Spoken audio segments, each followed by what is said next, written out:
Have a nightmare of your own? Share it with us through the Google form in the description if you dare. We just might turn your story into our next video, and your name will haunt the credits. If this tale chilled your bones, like the video and subscribe for more horrors lurking in the dark. We're listening, always listening. Claire Ellison had never heard of Ashmere Estate until the letter arrived. It was sealed in wax, the kind of crimson that looked too much like dried blood and bore the crest of a family she barely remembered. To Miss Claire Ellison, the letter began. You are the last living heir of the Ellison bloodline. Per the final wishes of Lord Ambrose Ellison, you are requested to take possession of Ashmere immediately. Claire hesitated. Her uncle Ambrose was a shadow in her memory, a man who had disappeared from family gatherings decades ago. Her father never spoke of him except in murmurs, as if his name itself might open old wounds. Or doors better left closed. The letter offered no explanation, only an address, a single silver key, and a handwritten note. You must arrive before the next full moon. Do not delay. And never open the red door. Claire blinked. The red door, a week later, curiosity won over caution. She packed her bags and left Boston behind, unaware that Ashmere stood on land the locals called the Drained Hill and that the estate had not seen light in over 70 years. The car ride was long, winding through increasingly unwelcoming terrain. Trees loomed in dense, crooked rows. Fog clung to the forest like a second skin. When she finally arrived, the driver refused to go beyond the wrought iron gates. Claire stepped out into the silence. Ashmere stood before her like a mausoleum, grand, ancient, and utterly dead. Its many windows were darkened with dust and ivy. Crows gathered on the chimney, silent as statues. As she turned the silver key into the door, the air grew heavier. The hallway inside smelled like old stone and something else. Metallic, sharp, like iron or blood. Claire shook the thought from her mind. Inside, the mansion was immense. Velvet drapes, wood-paneled walls, and portraits of long-dead Ellisons glaring down at her with painted eyes. At the center of the grand foyer stood a staircase. And at the base of it, barely visible in the shadows, was a door. It was painted a deep, unsettling red. Claire felt her breath hitch. She took a cautious step toward it before catching herself. No, not yet. She explored the house instead. Most rooms were dusty but untouched. Then, in the study, she found something chilling. A journal. Her uncle's. Open to the final entry, the hunger grows stronger. I hear her whispering behind the red door. I cannot contain her much longer. If you find this, Claire, forgive me. Behind her, the hallway creaked. She wasn't alone. Claire didn't sleep her first night at Ashmere. Not truly. She had chosen a bedroom on the second floor, one of the few without cobwebs and with a bed that looked like it hadn't been used since the Civil War. She stripped the dusty sheets, replaced them with fresh linens from the chest, and tried to settle in, but sleep wouldn't come, not with the house breathing. That was the only way she could describe it: soft groans in the wood, faint scratches in the walls, as though the very bones of Ashmere were stirring in protest to her presence. At first, she thought it was the wind, or mice, or old pipes, but then the whispers began, too faint to make out. A hissing murmur that sounded like her name. Claire. She sat up in bed, heart pounding. Claire, come down. The voice was feminine, distant, velvet over razors. She stood, grabbed her flashlight, and crept into the hallway. The red door waited at the bottom of the staircase, humming with a terrible, quiet energy. The same color as the wax seal. The same color as blood. Claire stood at the railing, staring down. Her legs ached to move toward it, but something in her mind screamed no. Instead, she turned and walked in the opposite direction, down the corridor of family portraits. Her flashlight flickered, then steadied. She paused at a painting that had not caught her eye before. A woman, pale as ash. Her hair black, cascading like ink across her shoulders. Her eyes a flat, unyielding gray, nearly white. There was no nameplate, but scrawled in faded ink on the corner of the canvas was something else: the first wife. Claire blinked. What did that mean? A sudden knock echoed through the house. 3 knocks. Hollow. Deliberate. Claire spun around. The knock had come from inside, from behind the red door. The morning light did little to calm her nerves. Claire hadn't gone back to sleep. She stayed awake until dawn, watching the red door from the top of the stairs like a soldier at war. It never opened. Nothing came out, but she couldn't shake the sound of the knock. To distract herself, she explored the estate further. The house was far larger than she first realized: multiple wings, a crumbling conservatory, even a chapel attached to the far end. Eventually, she found a strange room just past the east hall. A mirror room, every wall covered in old, tarnished mirrors. Tall and Victorian, some cracked, others fogged with age. There were more mirrors than furniture. The floor was marble, cold under her feet, and the air had the faint, sweet scent of decay. She stepped inside and caught her own reflection in 5 directions, except one of them was wrong. I and the largest mirror by the far wall, she wasn't alone. A woman stood behind her. Pale, dark-haired. Silent. Claire turned quickly. No one was there. She spun back toward the mirror. The woman was gone. Her own reflection now stood alone, shaken and pale. A cold breath touched her neck. Claire bolted from the room, slamming the door behind her. The mirrors buzzed with static electricity.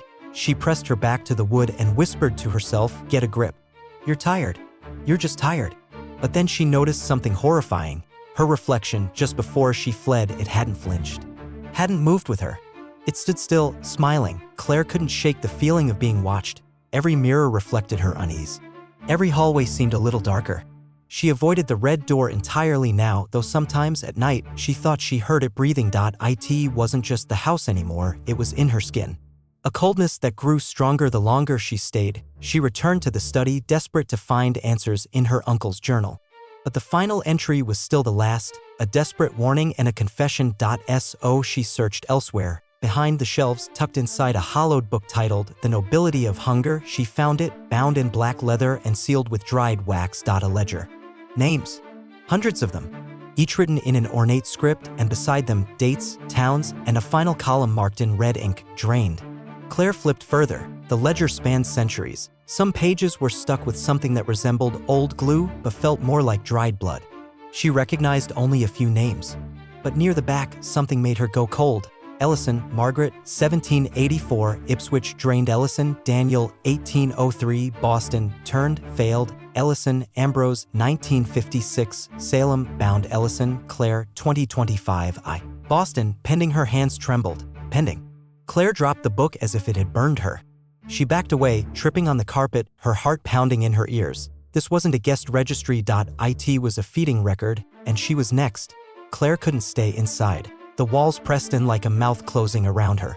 So she fled into the overgrown garden behind the house. It was massive, wild hedges, crumbling statues, black roses growing in impossible clusters. The air was thick with bees and shadows. That's when she saw him. A man standing at the edge of the tree line. Pale. Still.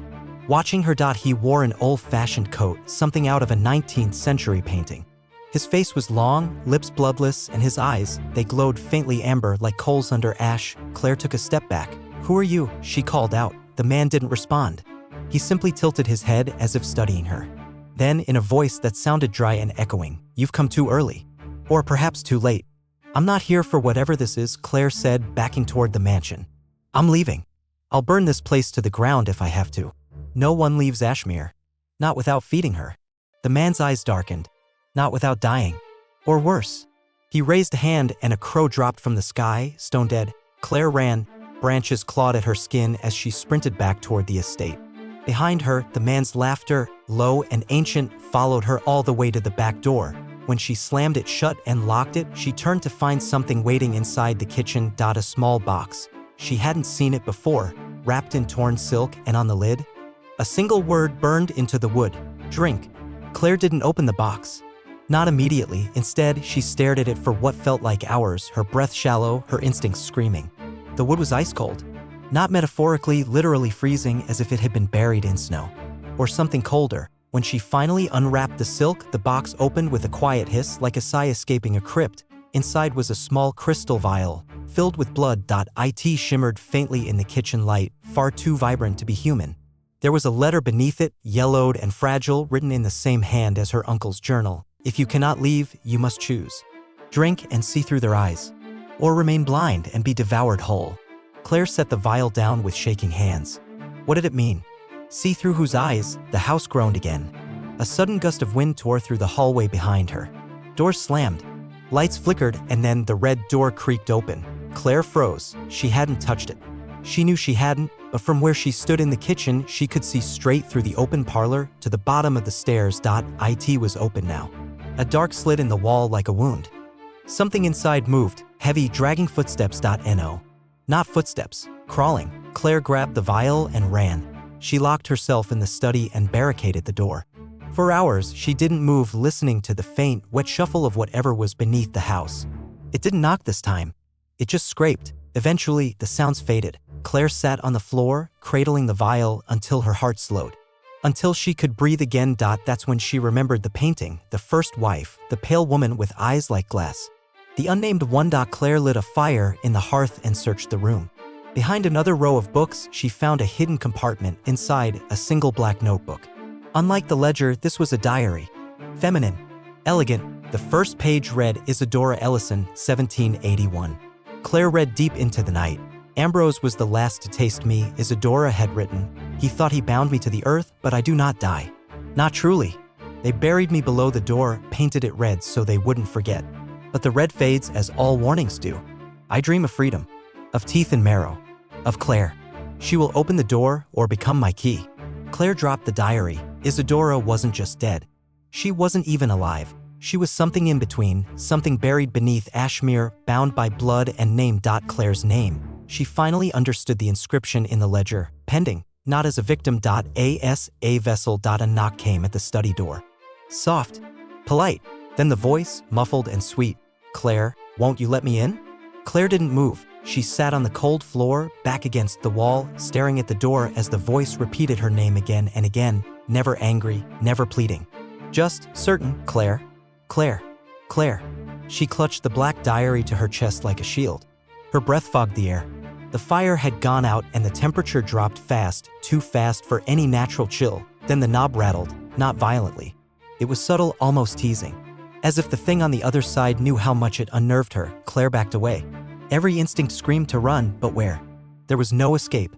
Ashmere held her like a spider's web. Her eyes darted to the vial on the desk. Drink and see through their eyes. Her fingers trembled as she uncorked the crystal stopper. The smell hit her instantly, copper, lilac, and something else, sweet rot. She didn't think. She drank, the blood was warm, and suddenly Claire wasn't in the study anymore. She stood in a ballroom, centuries old. Candlelight, violin music. People danced in grand silence. None had faces, just smooth skin where eyes and mouths should be. Isadora stood in the center, alive, smiling, wrapped in crimson silk. She turned to Claire. You came, she whispered. Claire tried to speak, but her mouth didn't work. She was frozen. Watching, Isadora raised her hand and all the faceless dancers stopped. They buried me in the hollow of the house, she said. Fed me to the dirt and prayed I'd sleep. But you little red key, you've cracked the lock. The world shuddered. Claire collapsed. She awoke on the study floor, blood trickling from her nose, and from somewhere below, beneath the red door, she heard the final nail break loose. He red door was wide open now. Claire crept down the stairs.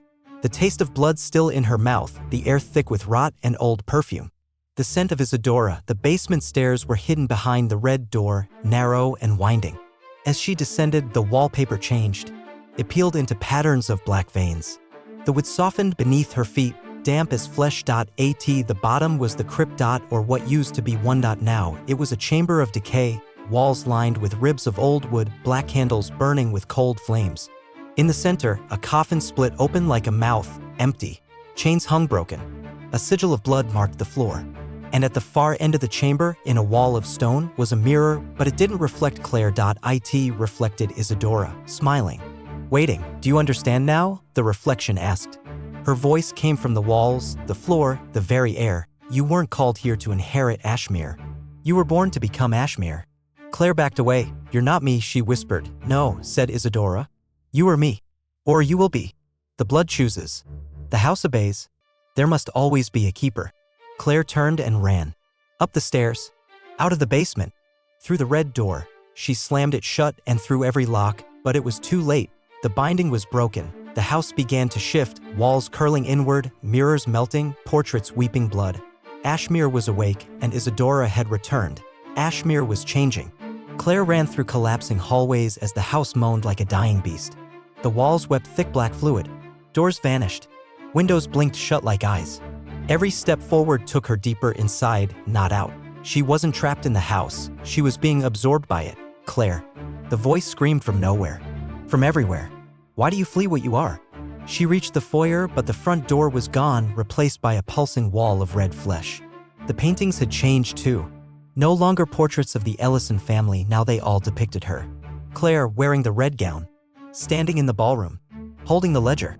Eyes glowing white, she backed away. The house pulsed, and from the top of the staircase Isadora descended. She was beautiful, ageless, drenched in shadow and silk. You were never meant to live, Isadora said, touching the railing like a lover. You were meant to inherit. We are not separate. You are my rebirth. Claire clenched her fists. I'm not your vessel. I'm not a fucking door. Isadora smiled. No, you're the key. And keys don't get to choose what they open. The walls screamed. A wave of blood burst through the parlor as mirrors cracked one by one. Isadora raised a hand. Claire fell to her knees, unable to breathe, her body burning, bones shifting. The blood accepts you, Isadora whispered, and Claire heard it then, a second heartbeat. Inside her, the binding was complete. Unless she broke it herself, Claire crawled to the fireplace, fingers digging through ash and old brick until she found what she needed, her uncle's lighter. The silver one. The one he never let her touch. Isadora laughed. You think fire can kill me? Claire stood, soaked in blood, hair matted, eyes glowing faintly. No, she said. But it can kill the house. She flicked the lighter and held it to the drapes. They caught instantly, flames racing up the walls. The house screamed again, this time in pain. Wood cracked. Ash poured from the ceiling like snow. Isadora charged her, face twisting into something monstrous, mouth unhinging, teeth like wet glass. But Claire hurled the crystal vial into her path. The blood shattered across the floor, the house howled, the mirrors exploded. Isadora dissolved into smoke and bone and memory. Claire ran, no destination, just movement. Up staircases that bent sideways, through halls that blinked out of existence mid-step, then, suddenly, open air. She burst through a shattered window and landed hard on the lawn. Ashmere roared behind her, flames licking the roof. The house collapsed inward as if something beneath it was sucking it back into the earth. Claire didn't move until the sun rose. She woke hours later in the grass, covered in soot, throat raw. The estate was gone. Nothing but rubble, but something was still inside her. That second heartbeat. Weeks passed. Then months. She moved back to Boston. Lived quietly. Avoided mirrors, but sometimes she dreams of the ballroom. The red gown. The faceless dancers, and once, just once, she woke up at midnight, standing in her hallway with blood on her hands and the silver lighter in her pocket. Because the crimson guest does not die. She moves from house to house, waiting for the next key.